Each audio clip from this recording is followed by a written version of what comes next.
اور مجھ سے مخاطب ہو کر کہہ رہا ہے کہ گھبراؤ نہیں، مجھ میں اتنا پانی نہیں ہے کہ تم پیدل مجھے پار کر سکو گے.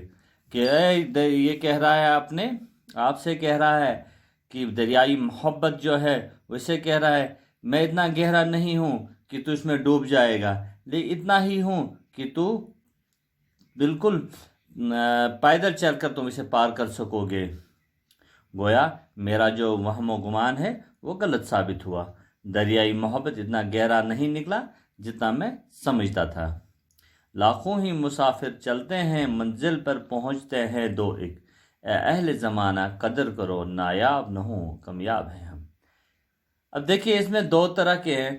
ایک یہ ہے کہ لاکھوں ہی مسافر چلتے ہیں. اگر زندگی گاڑی کو ہم دیکھیں گے تو کتنے بھی لوگ آتے ہیں اور چلے جاتے ہیں، لیکن ان میں سے چند ایک ہی ایسے لوگ ہوتے ہیں کہ جو اپنے منزل کو پا سکتے ہیں. اور فرماتے ہیں کہ زندگی جو ہے تو لاکھوں مسافر چلتے رہتے ہیں منزل کی طرف، یعنی کہ منزل کی جانب اپنا سفر بھی شروع کرتے ہیں، لیکن اس خاص منزل مقصود پر ایک دو ہی لوگ پہنچ جاتے ہیں.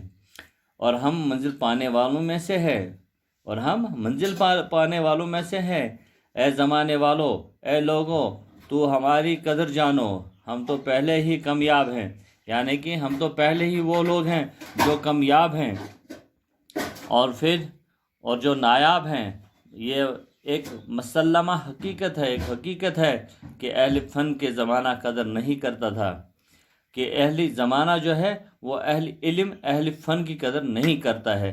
جو اہل علم و فن کمال تک پہنچتے ہیں ان کی قدر کی جانی چاہیے، کیونکہ ہم لوگ سبھی یہ جانتے ہیں کہ چند ہی ایسے لوگ ہوتے ہیں اور جو کامیاب ہوتے ہیں کہ وہی اپنے منزل مقصود پر پہنچ جاتے ہیں. دیکھیے اس میں دو طرح کے ہیں. ایک یہ ہے کہ اگر آپ دنیاوی زندگی سے دیکھیں گے تو کوئی بھی مقبول فدا حسین نہیں بن سکتا ہے، کوئی بھی نیل آرم سٹرانگ نہیں بن سکتا ہے. یہ دنیاوی نقطۂ نظر سے، یا کوئی ایسا سرجن جو کامیاب ہوتے ہیں وہ نہیں بن سکتا، یا کوئی ایسا شاعر جس طریقے سے ہمارے یہاں ہے، جیسے کہ اللہ مغفرت کریں انہیں، حامدی صاحب تھے، یا ہمارے جمع در صاحب ہیں، یا بہت سارے تھوڑے جو ہیں، لیکن ان جیسا اگر کوشش ہم کریں گے تو نہیں اور اٹھ سکتے ہیں. تو اس لیے کہتا ہے یہ کہ ہماری قدر کرو فنکاروں کی. یہ فنکار اور فن شناسوں کی قدر کیا کریں آپ، فنکاروں کی قدر کریں آپ. مرغان قفس کو پھولوں نے اے شاد یہ کہلا بھیجا ہے، آ جاؤ جو تم کو آنا ہے ایسے میں ابھی شاداب ہے. شاد اپنے آپ سے مخاطب ہوتا ہے، یعنی کہ شاد عظیم آبادی اپنے آپ سے مخاطب ہو کر کہتا ہے، فرماتا ہے کہ میں ایک پنجرے میں قید ہوں، اور اس پنجرے سے میں پیغام بھیجتا ہوں کہ اگر تمہیں آنا ہے، یعنی کہ لوگوں سے مخاطب ہو کر کہتا ہے کہ آیا پرندوں سے یا جانوروں سے. یہ کہتا ہے کہ میں ایک قید میں ہوں، اس پنجرے سے میں میسیج بھیجنا چاہتا ہوں، پیغام بھیجنا چاہتا ہوں.